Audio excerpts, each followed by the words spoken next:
انشاءاللہ ہمارے پاس ڈاکٹر صاحب ہیں، ڈاکٹر افتخار صاحب جو کینیڈا سے ہمارے ساتھ ویڈیو کال پہ ہیں، ان کو لے کے آتے ہیں۔ تو ڈاکٹر صاحب السلام علیکم، کیسے ہیں؟ وعلیکم السلام ورحمۃ اللہ وبرکاتہ۔ خیریت سے ہیں آپ؟ آپ کیسے ہیں؟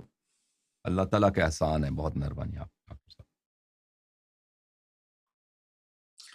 علامہ صاحب پچھلے سیشن میں ماشاءاللہ بڑی مفید گفتگو ہوئی آپ سے، جی سر، اور اسی گفتگو کو میں نے کئی بار دوبارہ سنا، اور پھر اسی سلسلے میں مزید کچھ سوالات جو ہے وہ ذہن میں آتے ہیں، چونکہ ہم جیسے لوگوں کا یعنی اسلامی لٹریچر سے متعلق تو اتنا طویل کوئی مطالعہ نہیں ہوتا ہے، معلومات نہیں ہوتی، تو آپ کے جو لیکچر ہم سنتے ہیں اور آپ کے جو مناظرات دیکھتے ہیں اور مذاکرات دیکھتے ہیں، تو انہی سے بہت سارے سوالات جو ہیں وہ پیدا ہوتے ہیں، جن کی مطلب ذہن میں آتا ہے کہ اس کی کلیریفیکیشن ہو کہ یہ جو سلسلہ ہے کیا ہے۔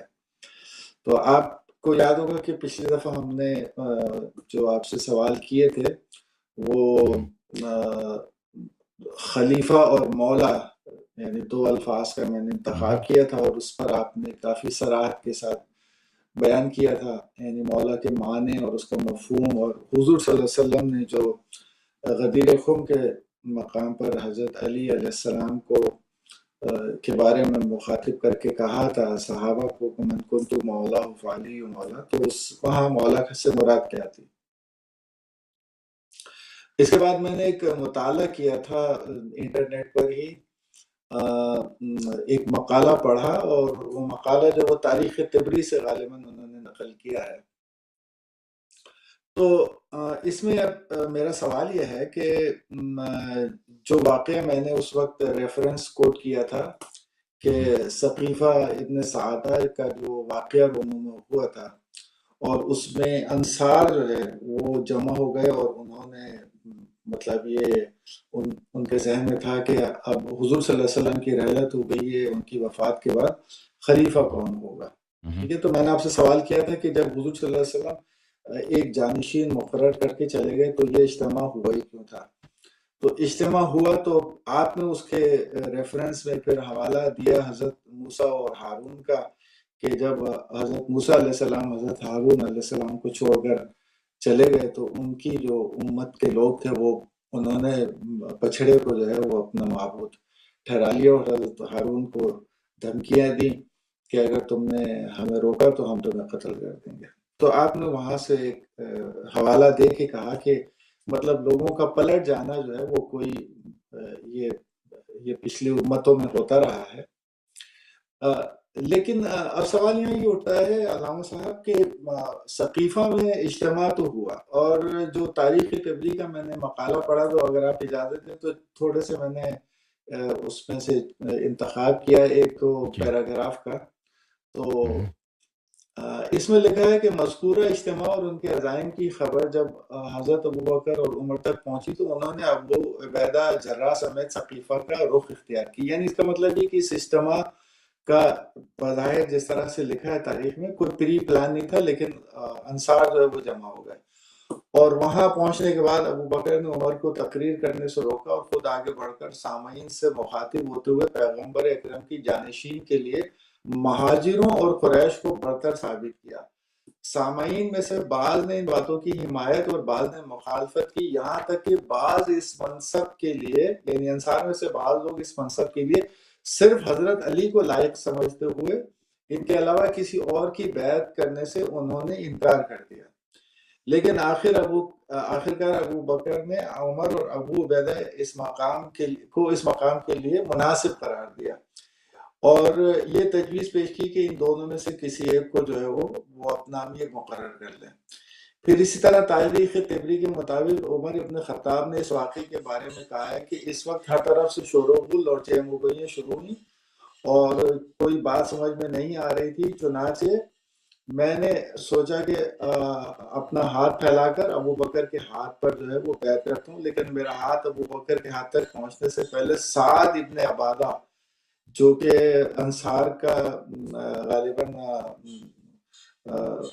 سربراہ تھا، ان کے رقیب تھے بشیر بن سعد، جو کہ ان سے کسی وجہ سے رقابت رکھتے تھے، اور انہوں نے حضرت ابو بکر کے ہاتھ پر سب سے پہلے بیعت کر لی، اور اس کے بعد پھر بیعت کا سلسلہ جو ہے وہ شروع ہو گیا۔ اب یہ پڑھنے کا میرا مطلب یہ ہے کہ یعنی یہ واقعہ اس طریقے سے تاریخ میں رقم کیا گیا ہے۔ اس کے بعد بہت سارے لوگوں نے انصار کی طرف سے یعنی شور مچایا کہ ہم صرف علی کی بیعت کریں گے اور کسی کی بیعت نہیں کریں گے۔ تو اس کا مطلب یہ کہ جو بھی بیعت وہاں پر ہوئی اس میں ایک اختلاف تھا، یعنی اکثریت جو تھی وہ حضرت ابوبکر کے ساتھ نہیں تھی، اور بہت سارے لوگ حضرت علی کے ہاتھ پر بیعت کرنا چاہتے تھے، اور انہی کو وہ خلیفہ کے منصب پر یعنی اس کے لائق سمجھتے تھے۔ لیکن چونکہ وہ وہاں موجود نہیں تھے اور یہ مکمل اجتماع بھی نہیں تھا، تو وہ اس طریقے سے معاملہ نہیں ہوا۔ اس کے بعد اس میں مزید چند لائنیں لکھی ہیں کہ محققین اس نتیجے پر پہنچے کہ سقیفہ کے جلسے میں مہاجروں میں سے صرف ابو بکر، عمر اور ابو عبیدہ حاضر تھے، اور اس کے علاوہ ان کے نوکر اور گھر کے چند حضرات جو تھے وہ موجود تھے۔ اس کا مطلب یہ کہ تمام مہاجر جو ہے وہ وہاں پر موجود نہیں، سوائے چند افراد کے۔ اور پھر اس کے اندر ایک دلچسپ بات جو ہے وہ یہ ہے کہ اس میں ایک انہوں نے کوٹ کیا ہے حضرت عمر بن خطاب کا قول کہ ابو بکر کی بیعت ایک غلطی تھی جو انجام پائی اور گزر گئی۔ ہاں ایسا ہی تھا، لیکن اللہ تعالیٰ نے اس غلطی کی شر سے لوگوں کو محفوظ رکھا۔ جس نے بھی خلیفے کے انتخاب میں ایسا کیا اسے قتل کر دو۔ اب یہ تاریخ تبریک کا ایک کوٹیشن ہے جس میں انہوں نے کہا۔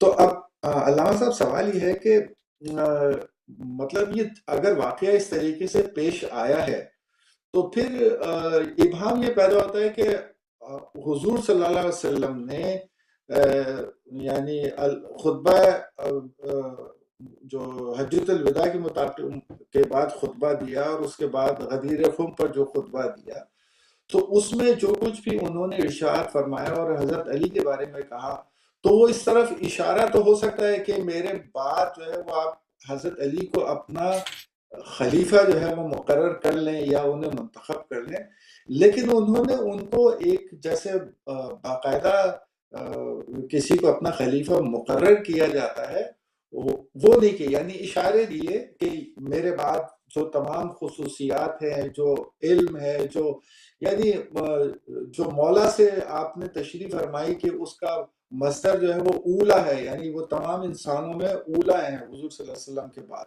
تو صحابہ کو چاہیے تھا کہ وہ ان کو اپنا جو ہے وہ خلیفہ اور اپنا حاکم جو ہے وہ منتخب کرتے۔ اس کے علاوہ پھر ایک بات یہ بھی ہے کہ یعنی اس واقعے کے بعد یعنی تقریباً 2 ماہ کے بعد حضور صلی اللہ علیہ وسلم کا وصال ہوا، تو اس 2 ماہ کے دوران میں غدیر خم کے بعد تو حضور صلی اللہ علیہ وسلم نے کسی بھی مطلب انہوں نے جمعے کے خطبات بھی دیے ہوں گے، مسجد میں اجتماع بھی ہوئے ہوں گے، تو چاہیے یہ تھا کہ ایک تقریب منعقد کی جاتی جس کے اندر باقاعدہ اپنے یعنی حضرت علی کرم اللہ وجہہ کو خلیفہ نامزد کرنے کے لیے اور ان کے ہاتھ پر بیعت لی جاتی، لیکن ایسا بھی کوئی واقعہ جو ہے وہ تاریخ میں یا حدیث کی کتابوں میں نظر نہیں آتا۔ تو اس بارے میں وضاحت فرمائیں کہ کیا شیعہ کتب میں یا شیعہ لٹریچر میں اس کو کسی دوسرے طریقے سے ڈاکومنٹ کیا گیا ہے اس واقعے کو، یعنی سقیفہ کے اور حضرت علی علیہ السلام کے جو خلیفہ منتخب ہونے کا کوئی واقعہ ڈاکومنٹڈ ہے؟ اگر ہے تو اس بارے میں ہمیں وضاحت فرمائیں۔ جی تھینک یو، میں بتاتا ہوں۔ یہاں پہ کئی ایک نقطے ہیں میں آپ کی خدمت میں عرض کرنا چاہتا ہوں۔ بسم اللہ الرحمن الرحیم۔ آپ کے سوال کا بہت شکریہ۔ پہلی بات یہ ہے کہ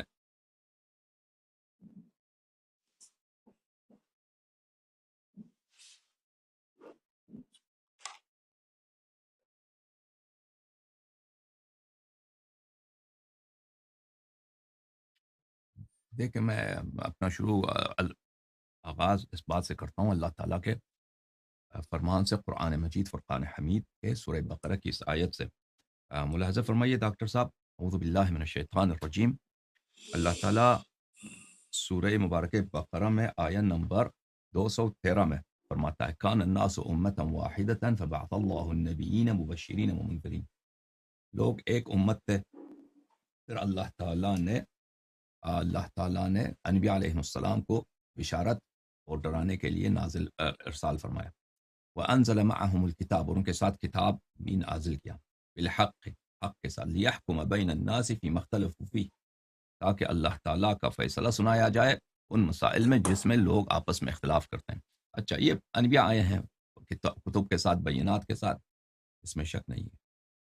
وَمَا اخْتَلَفَ فِيهِ إِلَّا الَّذِينَ أُوتُوهُ مِن بَعْدِ مَا جَاءَتْهُمُ الْبَيِّنَاتُ بَغْيًا بَيْنَهُم، یہ شاید میں نے پچھلے ہفتے بھی آپ کی خدمت میں پڑھا تھا، جی اور اچھا پڑھا تھا تو مجھے یاد نہیں، وہ اگر مجھے یاد ہوتا کہ میں نے پڑھا تو میں دوبارہ نہ پڑھتا۔ بہرحال اب میں نے شروع کیا تو پڑھ لیتا ہوں۔ اور اس میں اختلاف نہیں کیا مگر ان لوگوں نے جن کو کتاب ملا تھا، من بعد ما جاءتهم البینات، اس کے بعد کہ ان کے پاس بینات آئے۔ کس لیے اختلاف کیا؟ سبب اختلاف کیا ہے؟ باغیم بینہم، آپس میں ایک دوسرے پر ظلم کی وجہ سے۔ تو جن لوگوں کو کتاب ملی، جن لوگوں کو بینات ملی، وہی جاننے کے باوجود انہوں نے اختلاف کیا، فرقے فرقے بنے۔ اور اس کی وجہ کیا تھی؟ اس کی وجہ یہ تھی کہ وہ ہوس پرست تھے، دنیا پرست تھے، حسادت کرتے تھے، ایک دوسرے پہ ظلم کرنا چاہتے تھے۔ نبی کریم صلی اللہ علیہ وآلہ وسلم پہ واجب ہے اللہ کی جانب سے، وما علی الرسول الا البلاغ المبین، الا البلاغ المبین، رسول اللہ صلی اللہ علیہ وآلہ وسلم پر بلاغ مبین، اچھی طرح واضح طور پر اتمام حجت کرنا وہ لازم ہے۔ اب لوگ ایمان لاتے ہیں یا نہیں لاتے، یہ ان کی ذمہ داری نہیں ہے۔ رسول اللہ صلی اللہ علیہ وآلہ وسلم نے واضح طور پر مختلف مقامات پر، صرف ایک مقام پہ نہیں، مختلف مقامات پر انہوں نے اہل بیت علیہم الصلاۃ والسلام کی امامت اور امیر المؤمنین علیہ السلام کی امامت کا بیان کیا ہے۔ میں ایک حدیث آپ کو دکھاؤں ڈاکٹر صاحب،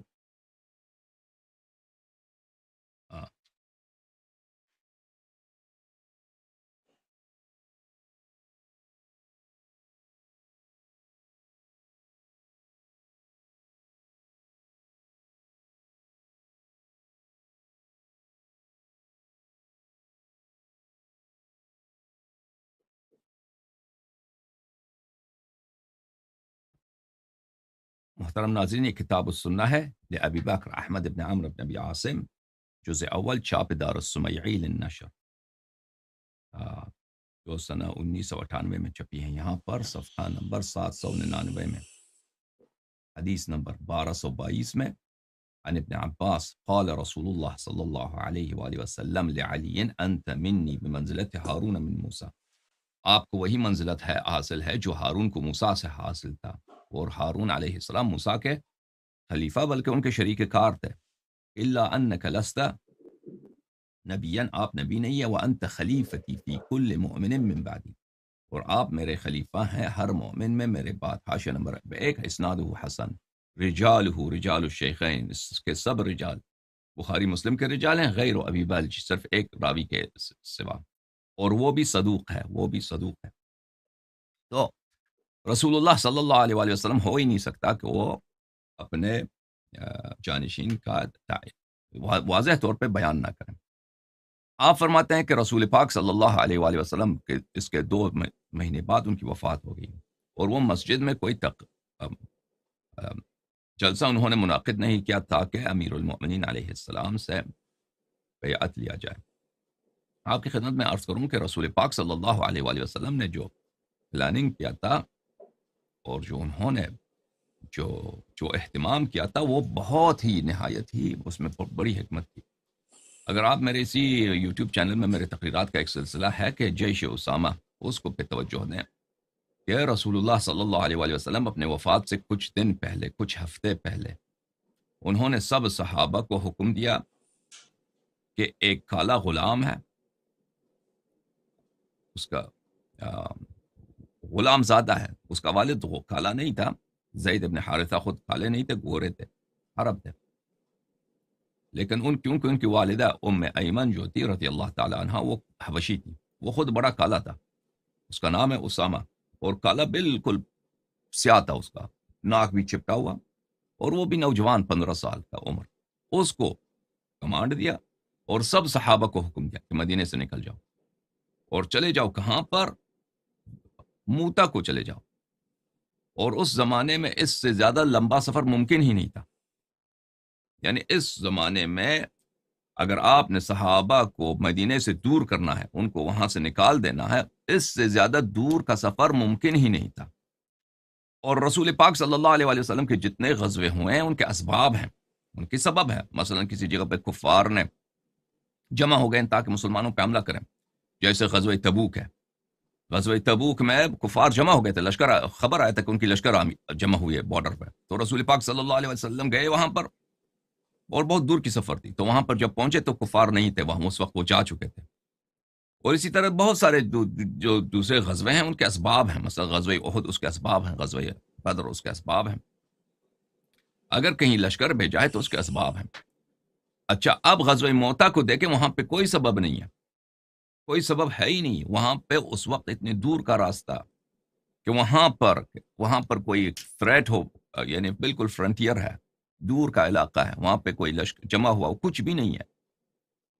اور اہل مغازی نے جو رسول اللہ صلی اللہ علیہ وسلم کے جو بیٹلز ہیں ان پہ جن لوگوں نے کتابیں لکھی ہیں، انہوں نے اس بات پہ تصریح کیا کہ اس کی وجہ ہمیں سمجھ نہیں آتی کہ کیوں انہوں نے لشکر بھیجا ہے. اسامہ کو کمانڈر بنائے، اور ان سے پہلے ان کے والد وہاں پہ شہید ہو چکے تھے موتا پر 2-3 سال پہلے. اور یہ انتقام کا بھی مسئلہ نہیں تھا کہ ان کو انتقام کے لیے بھیجا ہو، کیونکہ ان کی شہادت تو 2-3 سال پہلے ہو چکی تھی، وہ بہت عرصے پہلے ہو چکی تھی موتا کے مقام پر.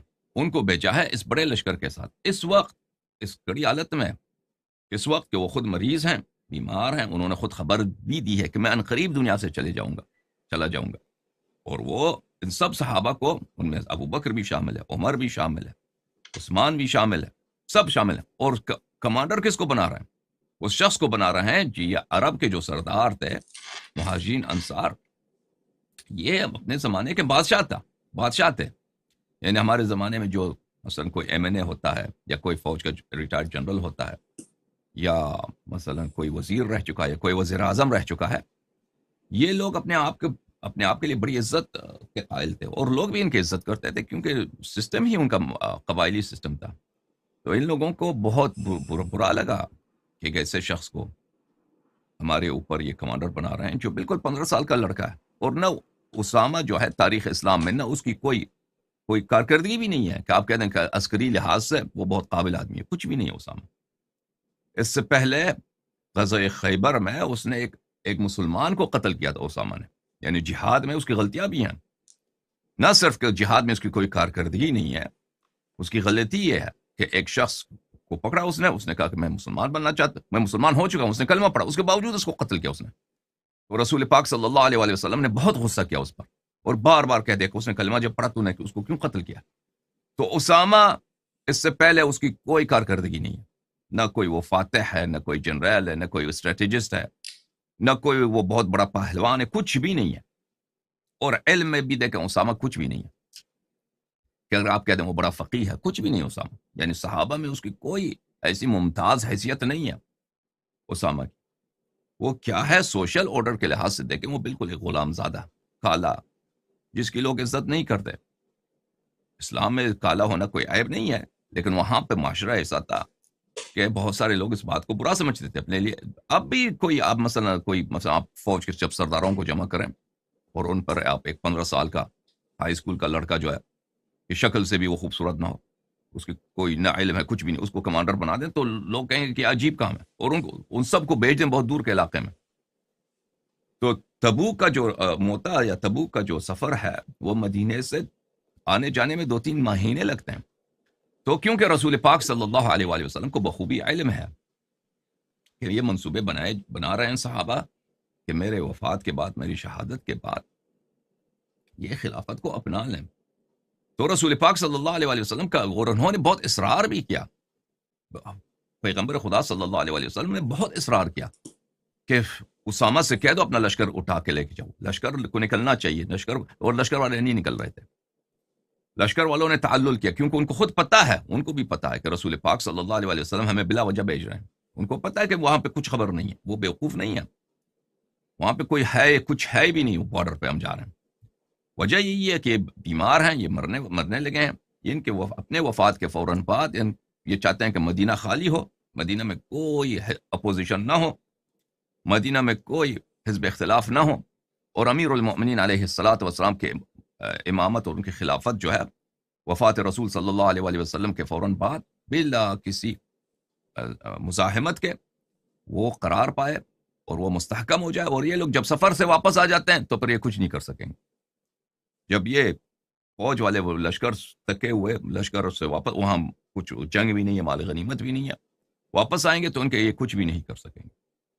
تو رسول پاک صلی اللہ علیہ وآلہ وسلم کا اگر منصوبہ آپ دیکھ لیں وہاں پر بہت واضح ہے کہ وہ کیا کرنا چاہتے ہیں، لیکن صحابہ کو اس بات کا پتہ تھا، جن لوگوں نے پلاننگ بنائی تھی کہ ہم نے خلافت لینا ہے، کیونکہ ان کی تو منصوبہ سازی پہلے سے تھی۔ جیسے واقع غزوہ تبوک سے رسول اللہ صلی اللہ علیہ وآلہ وسلم واپس آ رہے تھے تو ان کے شہادت پہ بھی کی کوشش کی تھی، وہ قرآن میں بھی موجود ہے، تو ان لوگوں کو بخوبی پتہ تھا۔ تو رسول پاک صلی اللہ علیہ وآلہ وسلم نے بہت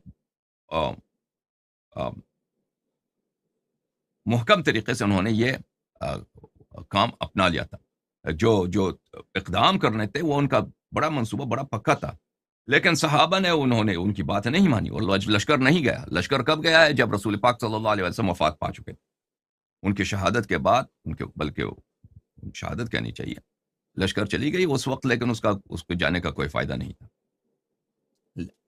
اب جہاں تک یہ ہے کہ رسول پاک صلی اللہ علیہ وسلم اپنے شہادت سے پہلے، شیعہ کتب میں بہت ہے کہ اپنے شہادت سے پہلے، وفات سے پہلے، انہوں نے بارہا اپنے اہل بیت علیہ الصلوۃ والسلام اور امیر المؤمنین علیہ السلام کی امامت کا انہوں نے ذکر کیا ہے۔ یہ مختلف مقامات پر ہے کہ آخر تک انہوں نے اسی بات پہ اصرار کیا ہے امیر المؤمنین علیہ السلام کی امامت پر، اور اپنے وفات سے پہلے جو انہوں نے آخری خطبہ بھی دیا ہے اس میں بھی امیر المؤمنین علیہ الصلوۃ والسلام کی امامت کا ذکر ہے۔ اب یہ چیزیں تاریخ میں مخالفین کے ہاں یہ سب باتیں درج نہیں ہیں۔ یہاں پہ میں ایک نقطہ آپ کی خدمت میں عرض کروں، جہاں تک آپ نے پوچھا کہ سقیفہ بنی ساعدہ کا ذکر کہ شیعہ کتب میں اس کا ذکر کیسا ہے، تو میں آپ کی خدمت میں عرض کرتا ہوں کہ وہ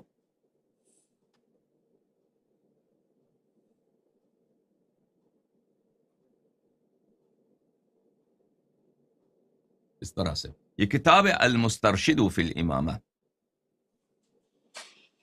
تألیف العلامہ الحافظ محمد ابن جریر ابن رستم الطبری۔ یہ محمد ابن جریر ابن رستم الطبری وہ ابن جریر طبری نہیں ہے جو تاریخ طبری کے مصنف ہیں، یہ محمد ابن جریر ابن رستم الطبری ہیں، یہ شیعی ہیں، یہ شیعہ ہیں، اور یہ بھی اسی زمانے کے آدمی تھے، اس ایک ہی دور میں رہتے تھے۔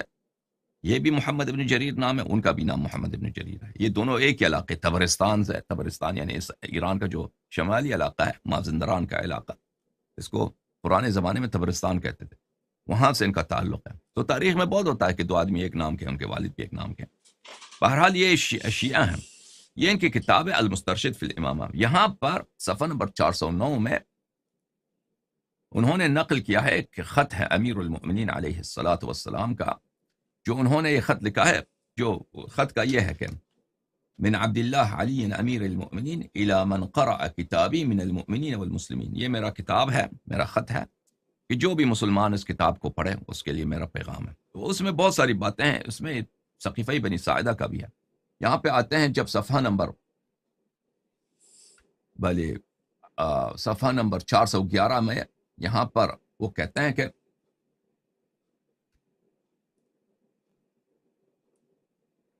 ثم ان سعد بن عبادہ لما رأى الناس يبايعون ابا بکر نادى والله ما اردتها حتى صرفت عن علی علیہ السلام۔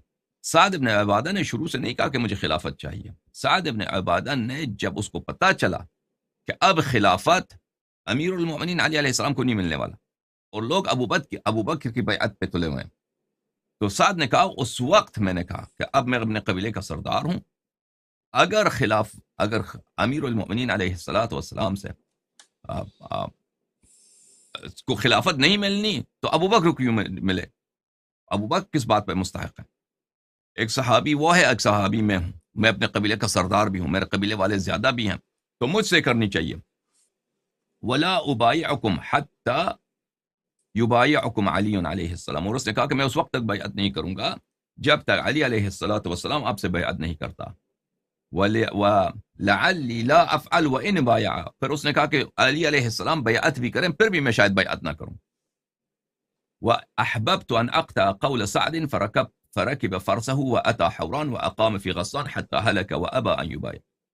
بلے تو امیر المومنین علیہ الصلوۃ والسلام فرماتے ہیں کہ سعد بن عبادہ اس وقت کے بعد چلے گئے تھے وہاں سے، اور وہ شام چلے گئے تھے، اور وہاں پہ ان کی ہلاکت ہو گئی، ان کو قتل کیا گیا، ان کو اور مشہور کرا دیا گیا کہ ان کو جن نے مارا ہے جن نے قتل کیا اس کو، حالانکہ خالد بن ولید نے مارا تھا.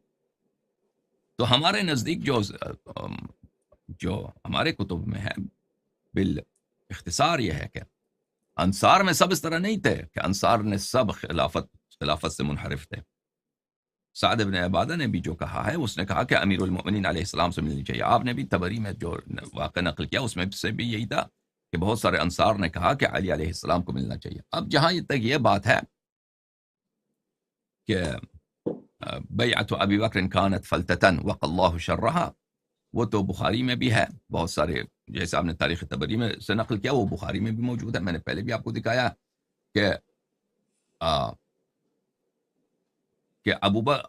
عمر نے اپنی خلافت کے دوران، بخاری میں ان کا خطبہ موجود ہے، انہوں نے کہا تھا کہ بیعت ابو بکر کی بیعت جو ہے وہ غلطی تھی، ایک اشتباہ تھا، وہ ایک اچانک سے واقع ہوا اور اللہ نے اس کے شر سے ہم کو بچایا. یعنی ہو سکتا تھا، توقع یہی تھا کہ وہاں پہ قتل اور غارت ہو، خانہ جنگی ہو، لیکن یہ خانہ بندی نہ ہوئی، خانہ جنگی یہ نہ ہوئی.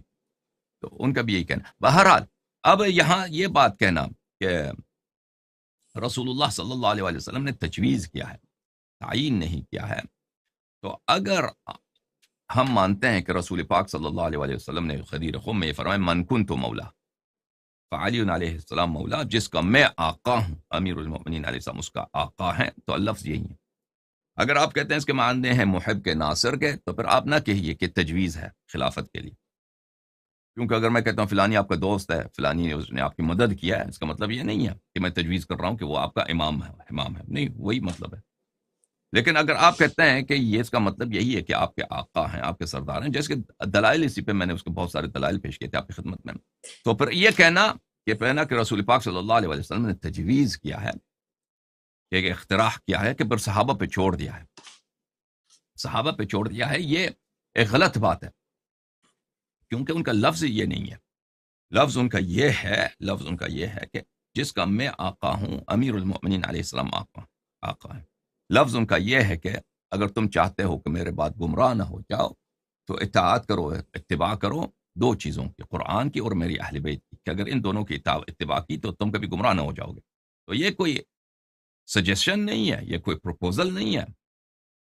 اگر پروپوزل کے الفاظ اور ہوتے ہیں، پروپوزل ہمیں سمجھ آ جاتی ہے کہ بھئی یہ آپ کا حق ہے، آپ جو چاہو کرو، لیکن میرا نظریہ یہ ہے. اب میں مشورے کے طور پہ میں یہ کہہ رہا ہوں، یہ الفاظ ان کے نہیں ہیں. رسول پاک صلی اللہ علیہ وسلم کے جو الفاظ ہیں وہی ہیں جو آپ کی خدمت میں نے پیش کی. اچھا، میں آپ کی خدمت میں یہاں پہ ایک واقعہ پیش کرتا ہوں، اگر آپ اجازت دیں، اگر مجھے مل جائے ابھی، کہ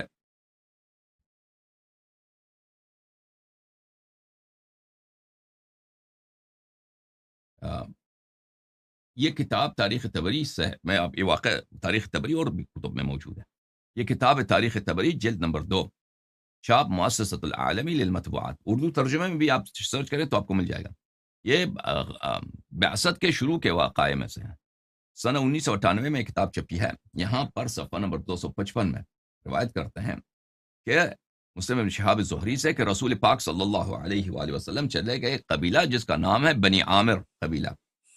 فدعاہم الی اللہ، ان کو رسول پاک صلی اللہ علیہ وسلم نے دعوت دی اللہ کے دین کی طرف. وعرض علیہم نفسہ، اور اپنے آپ کو رسول اللہ صلی اللہ علیہ وسلم نے معرفی کیا، انٹروڈیوس کیا کہ میں اللہ کا نبی ہوں، اللہ نے مجھے وحی بھیجا ہے، میرے پاس معجزات ہیں، میں اللہ کی جانب سے شریعت لے کے آیا ہوں، تو میرے دین کا اتباع کرو. فقال رجل منہم، وہ اس قبیلے میں ایک شخص تھا جو بڑا سمجھدار آدمی تھا. اس نے کہا یقال له بیحرہ ابن فراس، اس کا نام تھا بیحرہ. اچھا، اس نے کہا واللہ لو انی اخذت هذا الفتى من قریش لاکلت به العرب. اس نے کہا کہ یہ شخص جو ہمارے پاس آیا ہے، یہ جوان مرد آدمی، یہ عظیم انسان جو ہمارے پاس آئے ہیں، ان کی اپنی قوم جو قریش ہے ان کی سپورٹ نہیں کر رہی، ان کا جو اپنا قوم ہے ان کو چھوڑ دیا ہے.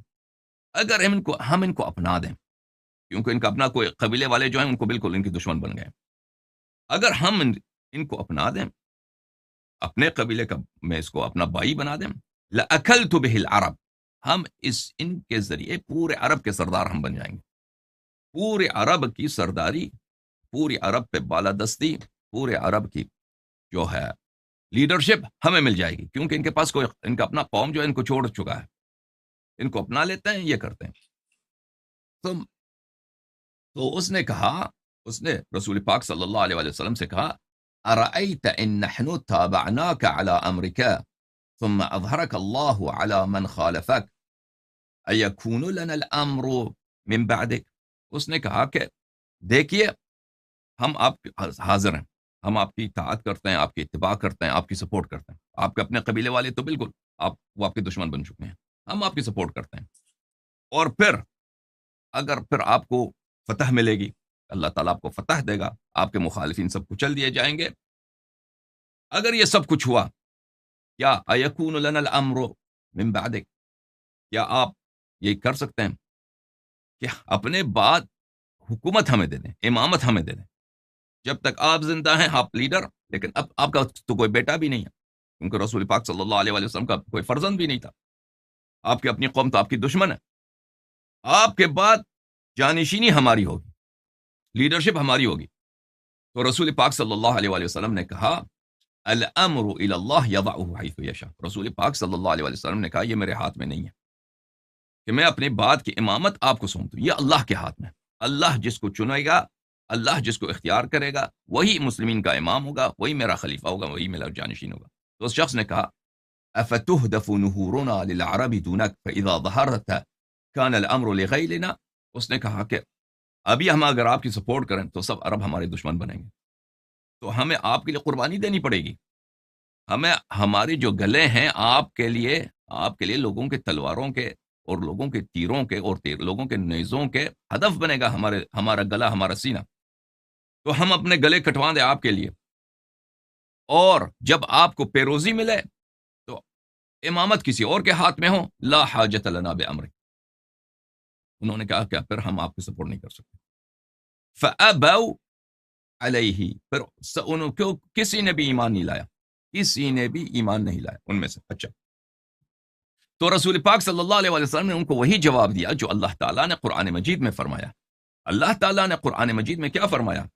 اللہ تعالیٰ نے فرمایا قرآن مجید فرقان حمید میں، ملاحظہ فرمائیے، وَرَبُّكَ يَخْلُقُ مَا يَشَاءُ وَيَخْتَارُ مَا كَانَ لَهُمُ الْخِيَرَةُ سبحان اللہ وتعالی عما یشرکون۔ وَرَبُّكَ يَخْلُقُ، تیرا رب ہے جو خلق کرتا ہے، خالق کون ہے؟ رب۔ ما یشا، جس کو چاہے وہ خلق کرتا ہے، وَيَخْتَارُ، اختیار بھی اللہ کے ہاتھ میں، سلیکشن بھی اللہ کے ہاتھ میں، سلیکشن بھی اللہ کے ہاتھ میں، تو اللہ سلیکٹ کرتا ہے، اللہ خلق کرتا ہے۔ تو میرے معزز ناظرین، یہاں پر کہ رسول پاک صلی اللہ علیہ وآلہ وسلم نے کہا کہ یہ اللہ میں امامت اللہ کے ہاتھ میں ہے، وہ اسی بات کو اللہ تعالیٰ نے قرآن مجید میں فرمایا کہ اللہ اختیار کرتا ہے، ما کان لہم الخیرہ، ما کان لہم الخیرہ، یہ آیت ہے سورہ مبارکہ قصص میں، آیت نمبر 68 68، ما کان لہم الخیرہ، ان کے پاس چوائس نہیں ہے، لوگوں کے پاس چوائس نہیں، سلیکشن لوگوں کا نہیں ہے، سلیکشن اللہ کا ہے۔ اس کو آپ ایک دوسری طرح سے بھی پڑھ سکتے ہیں، اللہ تعالیٰ خلق کرتا ہے جس کو چاہے، اور سلیکشن کرتا ہے جو لوگوں کے لیے بہتر ہے۔ خیارہ کو کہتے ہیں کہ خیر سے، خیر سے، خیارہ کے دو معنی ہو سکتے ہیں، بہترین، جو بہترین ہے، وہ جو بہترین ہے، وَيَخْتَارُ مَا كَانَ لَهُمُ الْخِيَرَةُ، جو ان کے لیے بہترین ہے اللہ چنتا ہے، یہ بھی معنی صحیح ہے، ہمارا پوزیشن، یا یہ کہ وَيَخْتَار، اللہ اختیار کرتا ہے، سلیکٹ کرتا ہے، خیارہ بمعنی اختیار، لوگوں کو آپشن نہیں ہے کہ لوگ چن لیں۔ اچھا، اس کے علاوہ میرے معزز ڈاکٹر صاحب، میں آپ کی خدمت میں ایک اور آپ کی خدمت میں پیش کروں ایک اور بات۔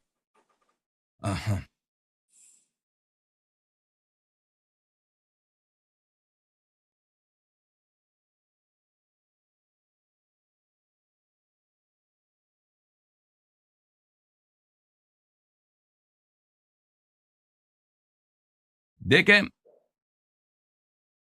رسول پاک صلی اللہ علیہ وسلم کی سیرت کو ہم دیکھتے ہیں، کہ رسول پاک صلی اللہ علیہ وآلہ وسلم نے اپنی زندگی میں بہت سارے جانشین انہوں نے تعین کیے. یعنی وہ جانشین ان کے کیسے ہوتے تھے؟ مثلاً وہ مدینے سے نکلتے تھے 1 دن کے لیے، 2 دن کے لیے. ہمیشہ کبھی ایسا نہیں ہوا کہ وہ مدینے سے نکلے انہوں نے جانشین تعین نہ کیا. یا دوسرے جو مختلف قبائل ہوتے تھے وہاں پہ اپوائنٹ کرتے تھے اپنا، جو ان کی جگہ پر ان کا کام کرے، ایک طرح سے ان کا جانشین ہوتا تھا.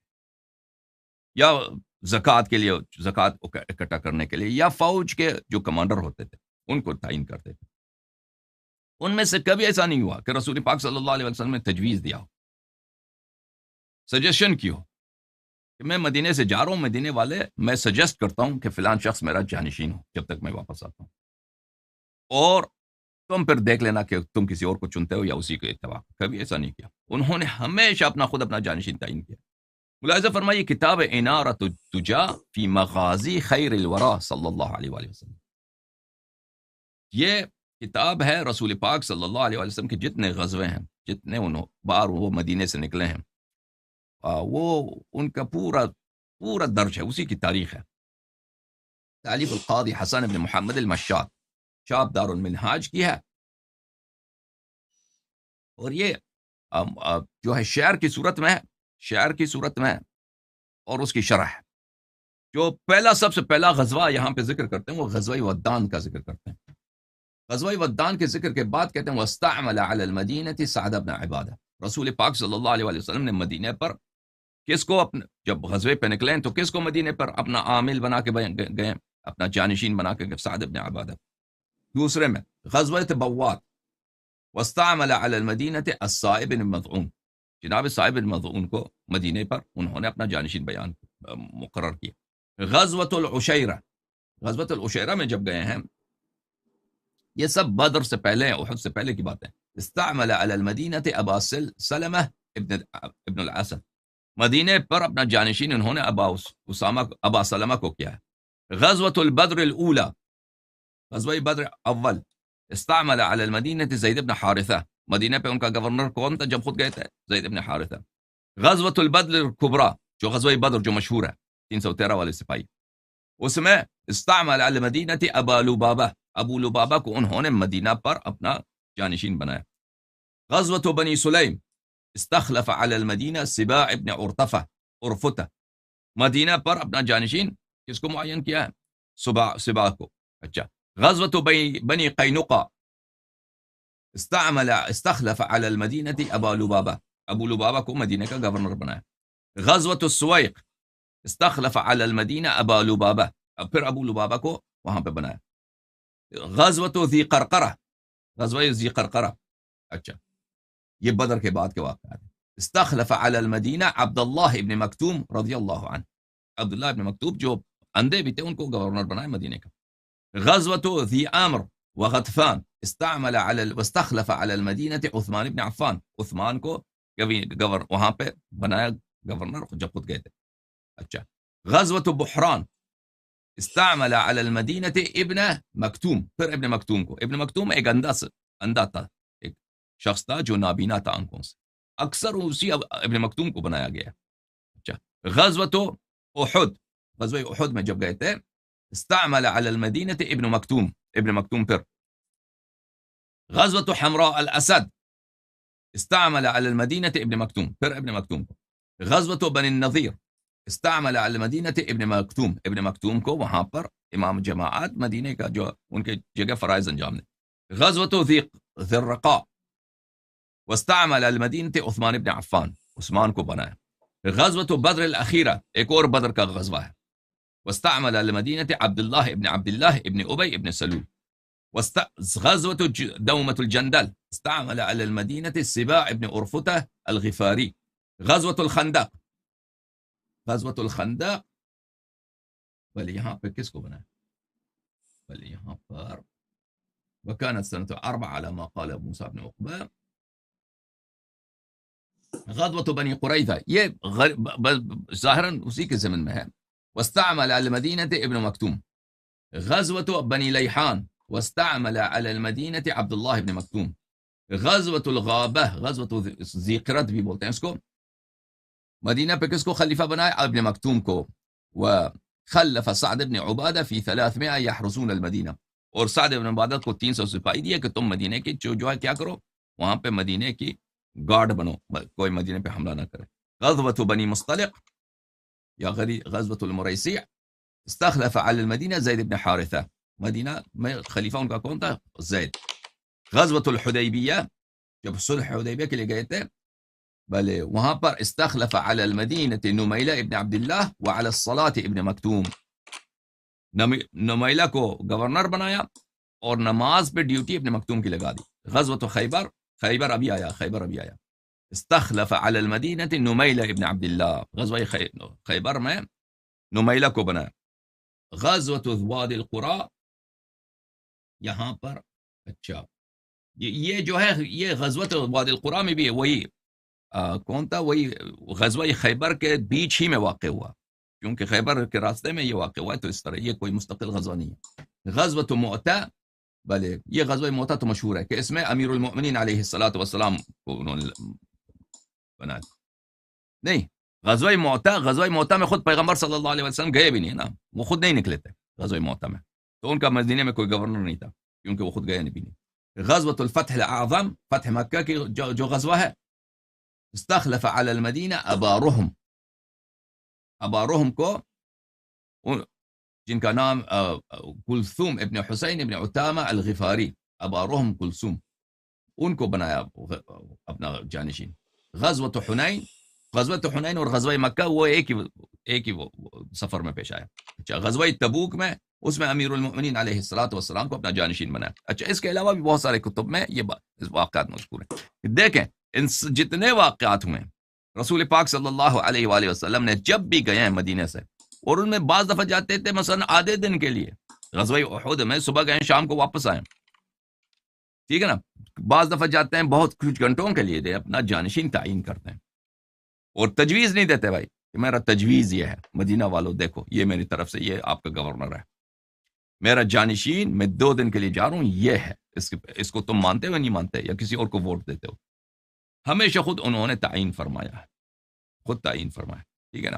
تو پھر پتہ کیا چلا؟ پتہ یہ چلا میرے معزز ناظرین کہ رسول اللہ صلی اللہ علیہ وآلہ وسلم جب آخری سفر کے لیے جا رہے ہیں تو حتماً، تو یہ تو سب اسفار سے، سب سفروں سے زیادہ اہم سفر یہی ہے کہ پوری امت، پوری دنیا یتیم بن کے جا رہی، تو اب ان کا لیڈر کون ہوگا، اس کے لیے حتماً انہوں نے جانشین تعین کیا، ٹھیک ہے نا۔ اسی طرح لیڈر بھی بیچتے، جب فوج بھی بیچتے تھے، ہمیشہ کمانڈر خود تعین کرتے تھے، اور کبھی نہیں کہتے تھے کہ بھائی تم تعین کرو، تم خود جو ہے چن لو کسی اپنی صلاح مشورے سے، یا وہ خود جو ہے وہ کیا کریں، سجیشن دے دیں کہ میرا سجیشن یہ ہے۔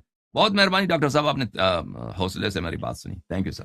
مزید کوئی حکم ہو تو میں آپ کی خدمت میں حاضر ہوں۔ جی، ایک سوال اسی ضمن میں، ایک سیکنڈری کوشچن ہے، وہ یہ کہ کیا اس دوران میں جب یہ 2 مہینے کا عرصہ تھا تو حضرت علی علیہ السلام کی ایک مطلب اسٹینڈنگ کیا تھی اس وقت، کہ کیا صحابہ منقسم تھے کہ صحابہ جو ہے وہ حضرت علی علیہ السلام کی بیعت کرنے کے اس میں فیور میں نہیں تھے، یا ایک چند لوگوں کا گروہ تھا جو سازش کر رہا تھا کہ ان کو خلافت نہ ملے؟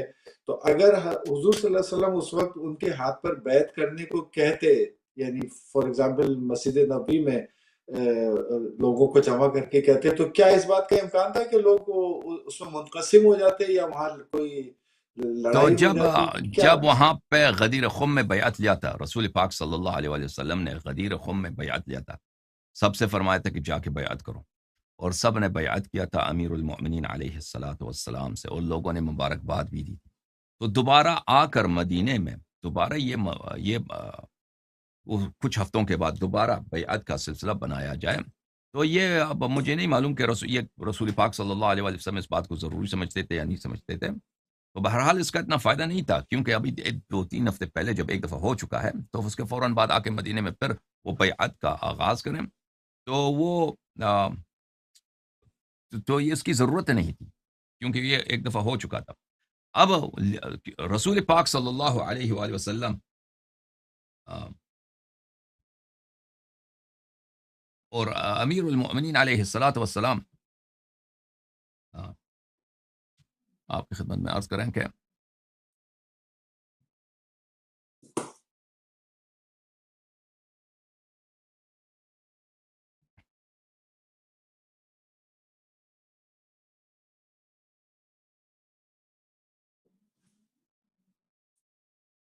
امیر المومنین کو رسول پاک صلی اللہ علیہ وسلم نے بخوبی بتایا تھا، اور وہ خود دیکھیں، اگر وہ نہ بھی بتاتے نا، وہ خود جانتے تھے کہ مختلف جنگوں میں جو رسول پاک صلی اللہ علیہ وسلم سے ہوئی ہیں، جو عرب نے حملہ کیا تھا رسول پاک صلی اللہ علیہ وسلم پہ، ان میں جتنے کافر مرے تھے، اصلا غزوہ بدر میں کافر مرے تھے، 70 کفار کے لشکر سردار مرے تھے، اس میں سے 36 کو امیر المومنین علیہ السلام نے بتنہائی قتل کیا تھا، اور اس میں بقیہ جو 36 مرے تھے اس میں بھی انہوں نے شرکت کی تھی، باقی 36 میں 70 کے قریب کافر مرے تھے سردار، وہ سب ان کے بڑے بڑے سردار تھے، اور وہ پہلا جنگ تھا مسلمانوں کا مشرکین قریش سے، اور مشرکین قریش تو انہوں نے تو مسلمانوں کو تو بڑا ذلیل کیا تھا، یعنی جب تک مسلمان مکے میں تھے وہ مارتے تھے، ان کے بچوں کو مارتے تھے، ان کو عورتوں کو مارتے تھے، عمار ابن یاسر رضی اللہ تعالیٰ عنہ کے والدہ کو انہوں نے عذاب کرتے کرتے شہید کیا تھا، تو مسلمان تو ان کے سامنے بہت ذلیل رہ چکے تھے، اور جو لوگ مسلمان ہوئے تھے وہ اکثر غریب فقیر لوگ تھے، تو وہ مسلمان کو تو کچھ انسان ہی نہیں سمجھتے تھے کہ یہ بھی کچھ ہیں، اور وہ سب سردار تھے، بڑے بڑے لوگ تھے، امیر لوگ تھے، لشکر لے کے آئے تھے اور بڑے مغرور تھے، تو امیر المؤمنین علیہ الصلوۃ والسلام ان کو پوری طرح سے شکست دیا تھا اس جنگ میں، آدھے کو صرف انہوں نے خود قتل کیا تھا، باقی آدھا کو بھی قتل کیا تھا، تو ان کے میں شرکت تھا۔ پھر جنگ احد جب ہوا ہے، غزوہ احد میں حضرت حمزہ سید الشہداء علیہ السلام شہید ہو گئے، اور صحابہ پھر باقی نکل گئے تھے، بھاگ گئے تھے، تو ارادہ یہی تھا کفار کا کہ رسول پاک صلی اللہ علیہ وسلم کو ہم نے قتل کرنا ہے، اب جو ہے فتنہ ختم کرنا ہے، تو کس نے سینہ سے پر کیا تھا، یعنی ایک فتح آیا تھا کفار کے سامنے کہ اسلام کا ہمیشہ کے لیے ہم نے ختم کرنا ہے، تو یہ امیر المؤمنین علیہ الصلوۃ والسلام تھے جنہوں نے اسلام کو بچایا، رسول پاک صلی اللہ علیہ وسلم کی حیات کو بچایا، اور کفار نہیں پہنچ سکے رسول پاک صلی اللہ علیہ وسلم تک، اور باقی صحابہ تو بھاگ گئے تھے، فرار کیے تھے۔ اچھا، تو ان جنگ اور پھر مختلف غزوات میں ہر غزوے میں مسلمانوں کو شکست ہونی تھی، ایک شخص تھا جس کی وجہ سے وہ ہمیشہ شکست فتح میں تبدیل ہو جاتا تھا، اور ان کے بڑے بڑے جنگجو ہوتے تھے، وہ ان کے ہاتھ سے وہ جہنم حاصل ہوتے تھے کفار کے مختلف قبائل کے۔ تو اگر آپ جو ہے نا وہ غیب کی باتوں کو بھی چھوڑ دیں، صرف اپنے ذہن سے سوچیں، تو ان کی دشمن تو بہت تھے، کیونکہ رسول پاک صلی اللہ علیہ وسلم نے خود اپنے ہاتھ سے کسی کا قتل نہیں کیا تھا، ایک دفعہ ایک واقعہ ملتا ہے کہ وہ بھی ایک غیر اہم آدمی تھا، کہ اس کو بھی نیزے کے نوک لگائے تو بعد میں وہ اعجاز کے طور پہ مرا تھا، نہ کہ وہ جنگ کیا تھا۔ رسول پاک صلی اللہ علیہ وسلم نے خود اپنے ہاتھ سے کہ لشکر تلوار اٹھا کے جہاد کرے، نہیں، ہمیشہ جتنے خونے ہوئی وہ کس کے ہاتھ پہ ہوئے؟ امیر المؤمنین علیہ السلام کے ہاتھ میں۔ تو ان مختلف قبائل کا اگر دشمنی ہو امیر المؤمنین علیہ السلام سے، اور وہ اس بات کے منتظر ہوں کہ رسول پاک صلی اللہ علیہ وسلم دنیا سے چلے جائیں، کیونکہ ان کا کوئی بیٹا بھی نہیں ہے، ان کا اپنا کوئی فرزند بھی نہیں ہے، کیونکہ جانشی کا نظام ہمیشہ دنیا میں کیسا چلا ہے کہ باپ سے بیٹے کو ملتا ہے، ان کا تو کوئی بیٹا ہے نہیں، تو اگر یہ دنیا سے چلے جائیں تو، اور ایک ہیں امیر المؤمنین علیہ السلام، ان سے سب لوگوں کی دشمنی ہے، تو اس بات کو امیر المؤمنین علیہ السلام بخوبی جانتے تھے، اور امیر المؤمنین علیہ السلام رسول پاک صلی اللہ علیہ وسلم کے حیات اقدس میں وہ کسی بھی بات کو نہیں اٹھاتے تھے کہ بغیر اس کے کہ مگر رسول پاک صلی اللہ علیہ وسلم حکم دیں، وہ بالکل رسول پاک صلی اللہ علیہ وسلم کے اوامر کے منتظر ہوتے تھے، یہ اس طرح وہ نہیں ہوتے، کیونکہ ہر بات جو وہ خود کرنا چاہیں ان سے بہتر خود رسول اللہ صلی اللہ علیہ وسلم اس کو جانتے ہیں، تو وہ تقدم لینا پیغمبر صلی اللہ علیہ وسلم پر یہ خود فسق ہے، یا ایھا الذین آمنوا لا تقدموا بین یدی اللہ ورسولہ، کہ رسول اللہ صلی اللہ علیہ وسلم پہ سبقت لینا، کہ انسان جو بھی کام اگر پیغمبر ہمارے درمیان موجود ہوتے، آج کوئی بھی اچھا کام ہوتا وہ ہم سے پہلے بجا لاتے اس کو، اور اس طرح کوئی بات ہو ہی نہیں سکتی، کام اچھا ہو، اس میں اللہ کی رضا ہو، پیغمبر صلی اللہ علیہ وسلم کو پتہ نہ ہو اور ہمیں پتہ ہو اس بات کا، وہ تو جاہل فاسق آدمی یہی سوچے گا۔ تو امیر المؤمنین علیہ السلام تابع تھے، سب اقدامات پیغمبر صلی اللہ علیہ وسلم نے کرنے تھے، جہاں تک ان کا اپنا جو اسٹیٹس یہی تھا کہ اکثر لوگ ان کے دشمن ہیں، اور اس میں اس کو دکھاتا ہوں آپ کی خدمت میں مخالفین کے کتب سے، کہ رسول پاک صلی اللہ علیہ وآلہ وسلم ان کو گلے لگا کر روتے تھے،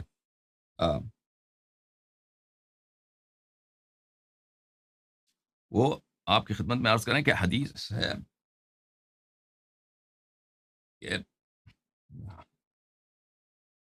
احقاد، حدیث الاحقاد کہاں گیا؟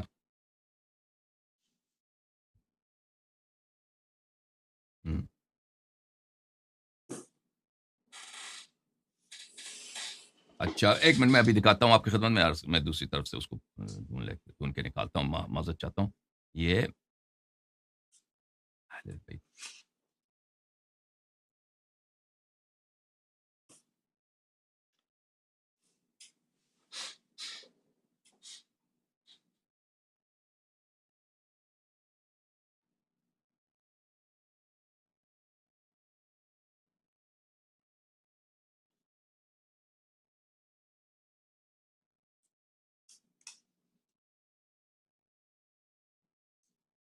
اچھا علامہ صاحب، کچھ جی سال پہلے میں یہ ایک منٹ مولانا میں اسحاق، حدیث مجھے مل گیا ڈاکٹر صاحب، حدیث میں دکھا دوں پھر آپ اچھا اچھا ملاحظہ ٹھیک فرمائیے.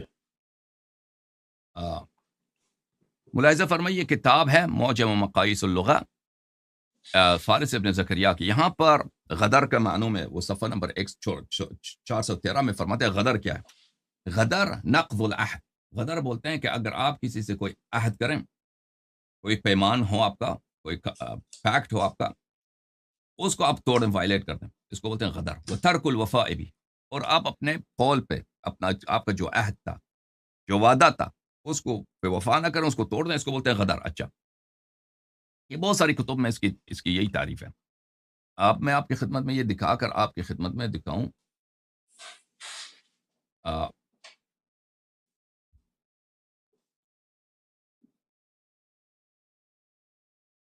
یہ کتاب ہے البحر الزخار المعروف بمسند البزار، تعلیف بزار، چاپ جلد نمبر کون سا ہے بھائی؟ یہ جلد نمبر 1 ہے، سن 1998 میں چھپی ہے. یہاں پہ ملاحظہ فرمائی صفحہ 859 میں.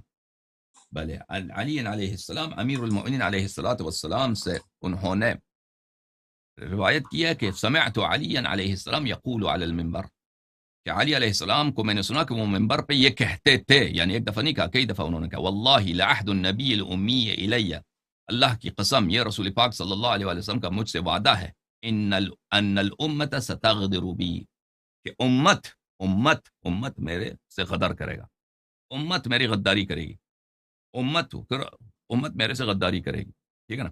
یہ کئی کتب میں موجود ہے، اگر آپ چاہیں تو میں اس کو مختلف کتب سے آپ کو دکھا سکتا ہوں. اور غدر جو ہے نا، کہ پوری امت غدار ہے امیر المؤمنین علیہ الصلوۃ والسلام کی. آپ کی خدمت میں عرض کروں کہ غدر جو ہے بذات خود فسق ہے، یہ ایک فجور ہے، بہت بڑا گناہ ہے. یہ کتاب بخاری میں اس کی بہت سارے احادیث ہیں غدر کے. ملاحظہ فرمائے، باب علامت المنافق، منافق کی علامت. 4 من کن فیہ، رسول پاک صلی اللہ علیہ وسلم نے کہا کہ 4 چیزیں جو ہیں اگر کسی شخص میں ہوں، کان منافقا خالصا، یہ خالص منافق ہے. ومن کانت فیہ خصلۃ منہن کانت فیہ خصلۃ من النفاق، اگر یہ اس میں سے ایک خصلت ہو تو پھر اس میں ایک خصلت ہے، اگر چاروں کے چاروں تو خالص منافق ہے. کیا ہے وہ؟ اذا اؤتمن خان، اگر اس کو امانت دے، امانت میں خیانت کرے گا. وَإِذَا حَدَّثَ كَذَب، اگر بات کرے گا تو جھوٹ بولے گا. وَإِذَا عَاهَدَ غَدَر، اور وعدہ کرے گا تو غداری کرے گا. وَإِذَا خَاصَمَ فَجَر، اور جب مخاصمت کرے گا تو دشمنی میں وہ ظلم کرے گا. ٹھیک ہے نا. یہ عہد کے بعد خیانت کرنا، یہ کون سا وعدہ تھا کہ رسول پاک صلی اللہ علیہ وسلم نے کہا کہ امت خیانت کرے گا امیر المؤمنین علیہ الصلوۃ والسلام سے. تو رسول پاک صلی اللہ علیہ وسلم کے زمانے میں ایک وعدہ تھا نا امت کا، کہ پیغمبر صلی اللہ علیہ وسلم کے بعد وہ غدر کریں گے، اس پہ وفا نہیں کریں گے. اور یہ پوری امت جو ہے، پوری امت کی امت جو ہے اس میں غدار ہے، خائن ہے، انہوں نے وعدے پہ عمل نہیں کیا. تو وعدہ ہوا ہوگا تبھی، عہد ہوا ہوگا تبھی انہوں نے غداری کیا. اچھی بات ہے. اور امیر المؤمنین علیہ السلام دل درد کے ساتھ وہ منبر سے کہتے ہیں کہ بھئی امت، پیغمبر صلی اللہ علیہ وسلم نے مجھ سے کہتا تھا. تو پیغمبر صلی اللہ علیہ وسلم کو بخوبی پتا تھا کہ امت کیا کرے گی ان کے ساتھ. جی سر، آپ کچھ سوال کرنا چاہتے تھے؟ جی میں سوال ہی کر رہا تھا، میں نے ایک بیان سنا تھا مولانا اسحاق صاحب کا کچھ سال پہلے، تو اس میں وہ بتا رہے تھے کہ جب یہ سقیفہ کا واقعہ ہو کے حضرت ابوبکر کو خلیفہ انہوں نے بنا لیا، تو ابو سفیان نے جو ہے مولا علی علیہ السلام کو یہ آفر کی تھی کہ میں تمہیں مطلب ایک لشکر اپنا دے سکتا ہوں کیونکہ وہ حضرت ابوبکر کو خلافت کا اہل نہیں سمجھتے تھے، کہ وہ ایک چھوٹے قبیلے سے تعلق رکھتے تھے، اور ان کا قبیلہ جو تھا حضور صلی اللہ علیہ وسلم کا قبیلہ بڑا قبیلہ تھا. تو کیا یہ بات درست ہے؟ دیکھیں ابو سفیان کے متعلق میں آپ کی خدمت میں کیا عرض کروں. ابو سفیان وہ آخر تک رسول پاک صلی اللہ علیہ وسلم سے لڑتا رہا. اگر آپ اسی تاریخ تبری میں پڑھیں نا، تاریخ تبری کے اپنے حیات میں وہاں پہ ایک پروکلیمیشن نکلا تھا خلیفے سے. میں آپ کو پروکلیمیشن اگر ہو سکے دیتا ہوں.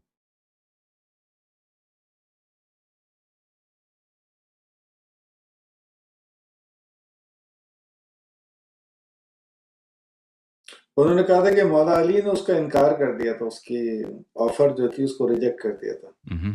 میں بتاتا ہوں.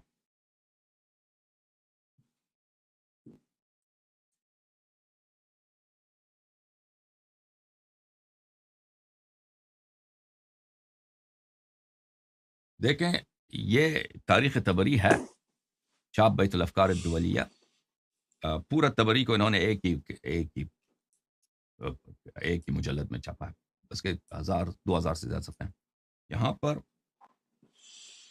صفحہ نمبر 2123 میں ایک لیٹر ہے یا ایک پروکلیمیشن ہے، یا اگر آپ بھی دیکھ لیں وہ اردو والی میں بھی آپ کو مل جائے گا. یہ سنہ 284 کے واقعات میں 284 ہے، اس کے واقعات میں یہ ہے. اس سال میں یہاں پر ایک پروکلیمیشن نکلا تھا خلیفے کی جانب سے. یہ اس زمانے میں خود تبری زندہ تھے، بغداد میں رہتے تھے، بغداد ہی کا واقعہ ہے. تو وہ اپنے چشمدید واقعہ ذکر کرتے ہیں. ذکر المعتزد فی شأن بنی امیہ، کہ معتزد نے بنی امیہ کے بارے میں کیا پروکلیمیشن دیا تھا. اور معتزد آپ جانتے ہیں کہ وہ مخالفین کے نزدیک امیر المؤمنین ہے، اس کے باتیں ماننا واجب ہے وغیرہ وغیرہ. اس میں جو باتیں انہوں نے کی، اس میں جملہ میں یہ تھا کہ رسول پاک صلی اللہ علیہ وسلم کے بعد، اور وہ بالکل صحیح کہتا ہے، رسول پاک صلی اللہ علیہ وسلم کے زمانے میں، اچھا یہاں پر صفحہ نمبر میں آپ بلی کہا کہ وَكَانَ مِمَّنْ عَانَدَهُ وَنَابَذَهُ وَكَذَّبَهُ وَحَارَبَهُ مِنْ عَشِيرَتِهِ، جن لوگوں نے ان کے قبیلے میں سے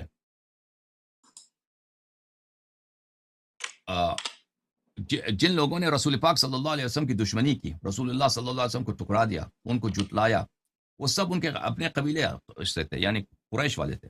العدد الاکثر، اکثر ان قریش والے تھے. والسواد الاعظم یتلقونه بالتکذیب والتفریق، ان کے اپنا قبیلہ جو ہے پیغمبر صلی اللہ علیہ وسلم کو جھٹلاتے تھے، مذاق اڑاتے تھے، جھوٹا آدمی ہے، شاعر ہے، پاگل ہو گیا، مطلب اس طرح کی باتیں کرتے تھے. پھر انہوں نے ان کو کیا کیا، پھر اس کے بعد انہوں نے شروع کیا ہے دشمنی کو اور جنگ کرنے کو شروع کیا ہے، اور جو ان کے اتباع کرتے تھے ان کو عذاب کرتے تھے. وَأَشَدُّهُمْ فِي ذَلِكَ عَدَاوَةً وَأَعْظَمُهُمْ لَهُ مُخَالِفَةً، ان کے دشمنوں میں سے سب سے جو شدید ترین دشمن تھا پیغمبر صلی اللہ علیہ وسلم کا، اور مخالفت میں سب سے جس کی مخالفت عظیم تھا.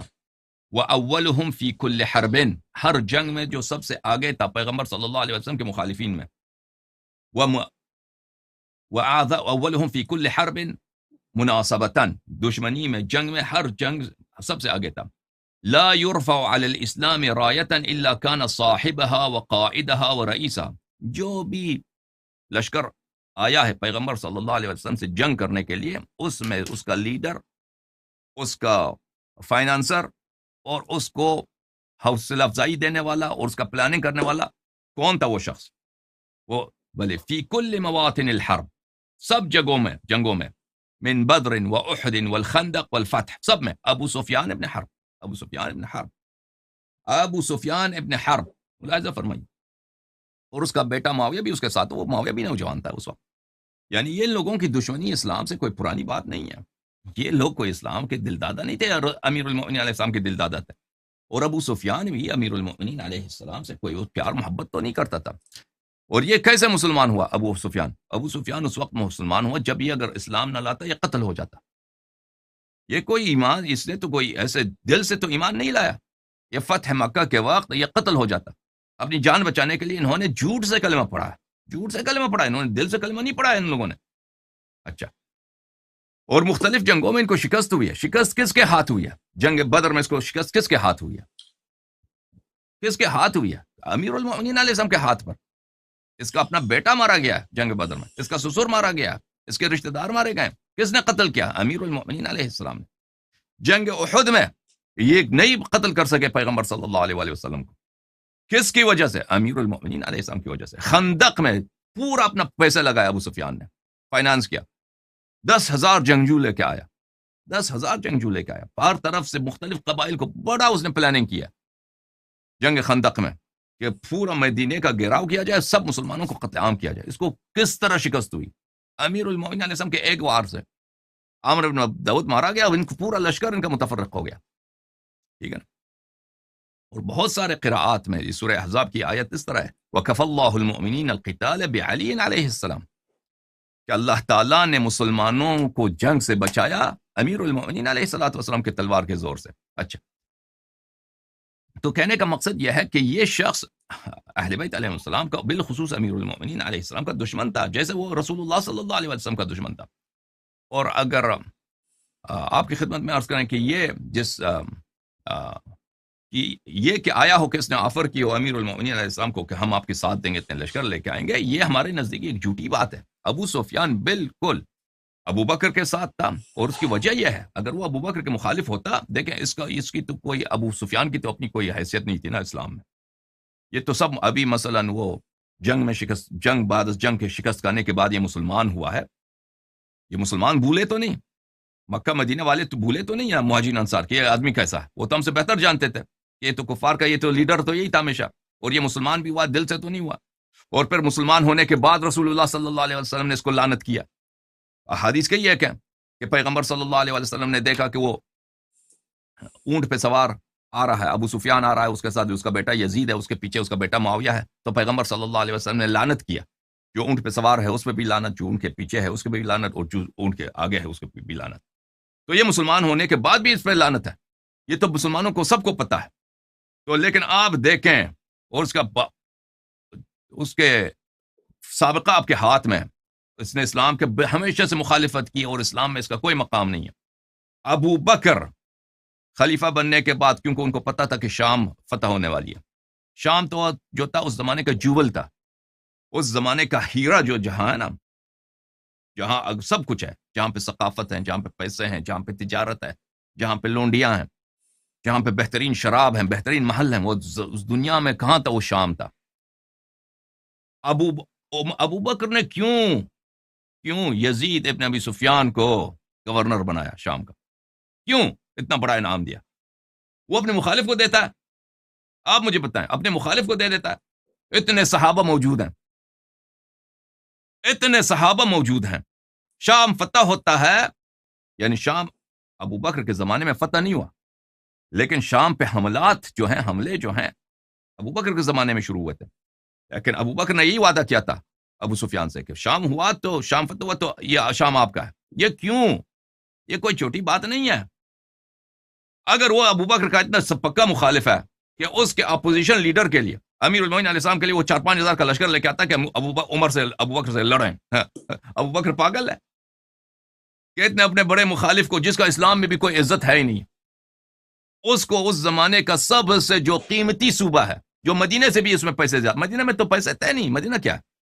مدینہ تو صرف رسول پاک صلی اللہ علیہ وسلم کی وجہ سے روحانی اہمیت ہے، معنوی اہمیت ہے، دینی اہمیت ہے، سیاسی اہمیت اسلام کی وجہ سے بنی ہے اس کی.